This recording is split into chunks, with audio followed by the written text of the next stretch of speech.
सुप्रभात। आज Dayanand online classes में आपका स्वागत करता हूं। मैं प्रेमचंद मेघवंशी। आपको आज जो हमारा शिक्षण बिंदु है, शिक्षण के प्रकार, वर्षण के प्रकार, यानी वर्षण से तात्पर्य है वर्षा के प्रकार, वो आपको मैं बताने का प्रयास करूंगा। लेकिन वर्षा को समझने से पहले हमें ज्योग्राफी से संबंधित कुछ, क्योंकि इसको कहते हैं जब मकान बनाने के लिए हमें थोड़ी उसकी नींव समझना आवश्यकता होती है, तो उसी प्रकार हमें वर्षा को समझने से पहले इसके थोड़ा सा हमें इसके बारे में, इसके नींव हमें समझने की आवश्यकता है। तो जिस प्रकार वर्षा ज्योग्राफी में, या ज्योग्राफी में अभी कह सकते हो कि ये जो मैं आपको कुछ पॉइंट बता रहा हूँ ना, ये ज्योग्राफी की नींव या आधार स्तंभ आप इनको कह सकते हो। ठीक है, तो सबसे पहले कौन सी चीज़ें होती हैं? सबसे प्रमुख, जो सबसे प्रथम नंबर पे जिसको हम कहते हैं वो होता है तापमान, यानी कि टेम्परेचर। दूसरे नंबर पे है वायुदाब। अब वायुदाब से क्या मतलब है? वायुदाब से मतलब है वायु, एक प्रकार से आप भी कह सकते हो कि वायु में भार। अब भार से क्या मतलब? वायु में वजन होता है। हाँ साहब, वायु में भी वजन होगा। कैसे? आर्द्रता, नमी की मात्रा। जितनी ज़्यादा नमी होगी उतना उसका भार होगा, और नमी रहित हो जाएगा तो वायुदाब को हम कहेंगे, वायुदाब इसका निम्न हो गया। ठीक है, तो ये हो गया तापमान, वायुदाब। और वायुदाब से मैं आपको समझा चुका हूँ, इसका मतलब है आर्द्रता, इसे ह्यूमिडिटी में हम कहते हैं, यानी आर्द्रता की मात्रा। ठीक है, तो वर्षा के प्रकार समझने से पहले हम ये समझते हैं कि वर्षा क्या चीज़ है, या वर्षा होती कैसे है। तो ये वर्षा के प्रकार समझने से पहले हम ये समझते हैं वर्षा होती कैसे है। तो जैसे हम ये मानते हैं, ये हमारा धरातल है पृथ्वी का, ये हमारा पृथ्वी का धरातल है, और ये है हमारा सूर्य। हम जानते हैं हमारा प्राकृतिक स्रोत जो है ऊष्मा का या तापमान का, वो सूरज है। ठीक है, तो सूरज से हमें मिलती है ताप, यानी कि तापमान, टेम्परेचर, जो भी आप इसे कह सकते हैं। अब इसमें एक टेम्परेचर, इसमें एक फॉर्मूला काम करता है। जैसे आप मैथ्स में पढ़ते हो उसी प्रकार कुछ फॉर्मूला यहाँ यूज़ होते हैं। ठीक है साहब, कौन सा फॉर्मूला होता है? यदि मैं यहाँ समझाने के लिए आपको यहाँ लिख रहा हूँ, क्योंकि आपको अच्छे से, क्योंकि ये बात हमको याद रखनी है, अच्छे से भूलनी नहीं है। अगर आप फिजिकल ज्योग्राफी पढ़ते हो तो ये चीज़ तो आपको, मैं कहते हैं ना कि हमारे यहाँ पल्लू में गांठ बांध लेते हैं, ये चीज़ आपको गांठ बांध लेनी है साहब। ठीक है साहब, वो क्या चीज़ है कि अगर तापमान प्लस होगा तो वायुदाब अपने आप ही माइनस में होगा, और यदि वायुदाब माइनस में होगा तो तापमान प्लस में होगा। ठीक है साहब, यही सेम चीज़ है। अगर ये प्लस में है तो ये माइनस, और अगर ये प्लस में है तो ये माइनस। तो अब क्या हुआ साहब? सूर्य उदय हुआ है, सुबह मान के चलते हैं 10 बज रही, 11 बज रही है, ये जैसे अभी मई जून का मौसम चल रहा है, इस समय की अपन बात करते हैं। तो टेम्परेचर हाई है, क्योंकि अभी सूरज किस पे चमक रहा है? हमारे कर्क रेखा के ऊपर, कर्क रेखा पे चक्कर है सूरज। तो सूरज हमारे यहाँ कर्क रेखा पे आ रही है ऊष्मा। ये हमारे पृथ्वी का धरातल है, जिसे हम टेम्परेचर आया। अब यहाँ पर पहले क्या थी? वायुदाब था, क्योंकि पहले तापमान नहीं था, शून्य थी, रात थी। अब दिन उदय हुआ है, तो वायुदाब जो था वो प्लस में था, तापमान जो था वो माइनस में था। तो यहाँ पे वायुदाब हमारा पहले हाई था। सूर्य की गर्मी आई, सूर्य की गर्मी आने से टेम्परेचर क्या होने लगा? प्लस में होने लगा। तो जैसे टेम्परेचर प्लस में होगा, वायुदाब माइनस में होगा। और वायुदाब से मतलब क्या? मैंने अभी थोड़ी देर पहले आपको समझाने का प्रयास किया था कि इसका मतलब है आर्द्रता, हवा के अंदर नमी की मात्रा। ठीक है, तो सूर्य की किरणें गिरने से इसके अंदर की जो नमी की मात्रा है वो कैसी हो रही है? कम हो रही है। और ये हवा क्या हो रही है? फिर गर्म हो रही है, और गर्म होने पर क्या होता है? हवा ऊपर उठती है। किसकी तरफ? वायुमंडल की तरफ। ठीक है साहब, अब इसमें भी एक फॉर्मूला है, कहा ना कुछ सिद्धांत होते हैं, जिस प्रकार, इसलिए मैंने लास्ट में, क्योंकि ये सिद्धांत कुछ हमको याद रखने हैं। तो इसमें क्या सिद्धांत होता है कि हर 165 मीटर पर जो 1 डिग्री सेंटीग्रेड होता है वो क्या हो जाएगा साहब? घट जाएगा, या इसमें हम कहेंगे क्या हो जाएगा? माइनस में हो जाएगा, हर 165 मीटर के ऊपर। ठीक है, हर 165 मीटर पे क्या होगा? 1 डिग्री सेंटीग्रेड हमारा कम हो जाएगा। यानी हम जैसे जैसे ऊपर जाते जाएंगे, हर 165, अगर हम देखें यहाँ 165 डिग्री, 165 मीटर, तो माइनस क्या? 1 डिग्री सेंटीग्रेड हमारा टेम्परेचर क्या हो गया? कम हो गया। और जाएंगे, कम होगा। इसी प्रकार जाते रहेंगे, और क्या होगा? अब वहाँ पर इसमें वापस से आर्द्रता, जिसे कहते हैं ना संघनन की क्रिया होगी, या वर्षा की जो नमी है, वापस से क्या करेगा? वो हवा क्या करना शुरू करेगी? नमी लेना शुरू करेगी, या आर्द्रता लेना शुरू करेगी। ठीक है, और एक समय ऐसा आएगा, और अभी जाए जा रही है ऊपर, तो वो जो इसके अंदर की जो नमी है वो और ज़्यादा वायुमंडल के दबाव के कारण और क्या होगी? संघनन, मतलब बहुत ज़्यादा पास आएगी, और किस में कन्वर्ट हो जाएगी? एक बूंद के अंदर, जैसे हम वर्षा की बूंद कहते हैं। ठीक है, और फिर ऐसा एक समय, अभी भी उठ रही है, फिर एक समय ऐसा आएगा, जैसे हम यहाँ कहेंगे, जिसको हम क्या कहते हैं? ये हमारे बादल हैं। क्योंकि ज्योग्राफी में डायग्राम में इसलिए बना रहा हूँ क्योंकि ज्योग्राफी के अंदर आप डायग्राम से आप हर चीज़ को अच्छे से समझ सकते हो। तो ये है हमारा बादल। अब वो बूंद ऊपर गई, एक समय ऐसा आया कि अब बादल जो है उसको किसको, जो बूंद हमारी बनी किससे, आदर जो वायुदाब हमारा वापस बढ़ा, आर्द्रता युक्त हवा जो हमारी ऊपर गई उससे बूंद बनी, उससे वापस क्या होगी साहब, नीचे की तरफ वापस उसको वो रिलीज कर देगा या छोड़ देगा।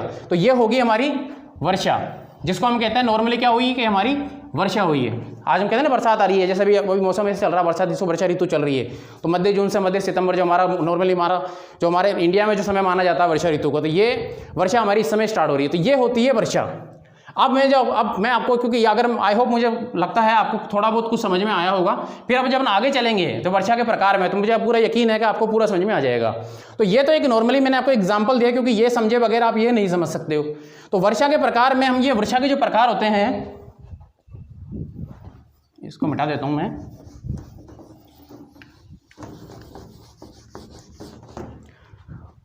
इसको रहने देता हूं, ठीक है, आपको देखने के लिए। वर्षा के जो प्रकार होते हैं वो हमारे होते हैं मुख्य रूप से 3 प्रकार से, ठीक है। ये हमारी है संवहनीय वर्षा, जिसको हमने अभी ली है, जिसको सामान्य वर्षा भी हम कहते हैं, सामान्य कह सकते हो, इसके सिंपल वे में है सामान्य वर्षा जो नॉर्मली होती है। एक सेकेंड,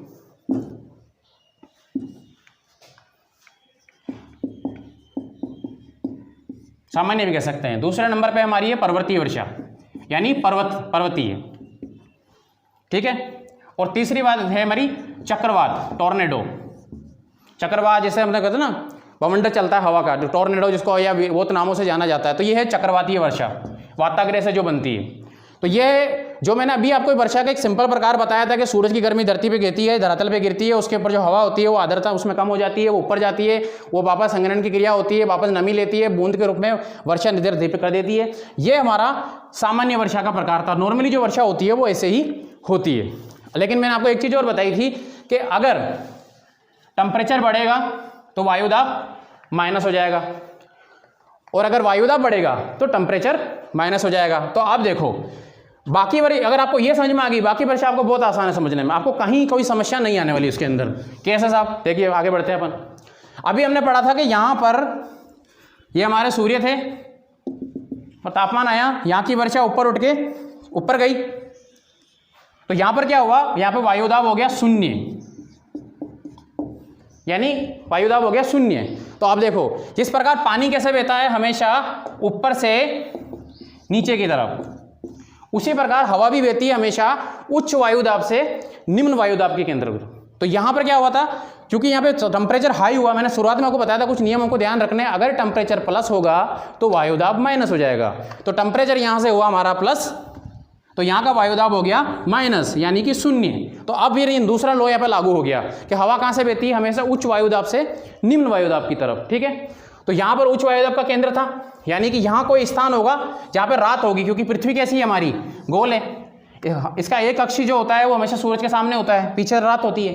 तो यहाँ पर क्या होगा, जो हमारा वायुदाब का केंद्र है यहाँ पे उच्च है, लेकिन यहाँ पे न्यून हो गया, तो यहाँ से क्या करेगी, हवा इस तरफ आएगी, क्योंकि मैंने अभी बताया ना आपको वायुदाब हमेशा कैसे हवा कैसे प्रवहन करती है, प्रवाह उच्च वायुदाब से निम्न वायुदाब की तरफ। तो अब यहाँ क्योंकि यहाँ का वायुदाब तो ऊपर चला गया, तो यहाँ पे हो गया 0। तो यहाँ क्या करेगी, जिन इलाकों में वायुदाब उच्च था वहाँ से हवा चल के आएगी। इसलिए आप देखते हो ज़्यादातर ये हवा किस में ज़्यादा चलती है, ये चलती है गर्मियों के मौसम में, जिसको हम कहते हैं लू चल रही है, वो हवा बहुत तेज चलती है। वो हवा क्या होती है, वहाँ से लेकर आ रही है, ये आ रही है, तो हवा क्या कर रही है। अब क्या हो रहा साहब, प्रक्रिया वो की वही होगी सेम, बस थोड़ा सा इसमें चेंज करने की आवश्यकता है। तो जिस प्रकार हमने देखा ना, जैसे आपने सुना होगा अचानक कहीं वैकेंसी निकलती है, तो वैकेंसी निकलते क्या होते हैं, जो भी उम्मीदवार होते हैं या दावेदार होते हैं वो फट से अपने अपने दस्तावेज लेके वहाँ पे पहुँच जाते हैं। तो अब इनको अचानक से पता लगा कि साहब यहाँ पे वायुदाब कैसा है, निम्न है, यानी ये वैकेंसी है, और ये क्या है, दावेदार है। तो ये फट से अपने अपने रिज्यूम लेके पहुँच गए साहब यहाँ पे, या अपने अपनी दस्तावेज लेके कि हाँ साहब हमें मिलना चाहिए, ठीक है। अब क्या हुआ साहब, रास्ते में यहाँ आने के दौरान,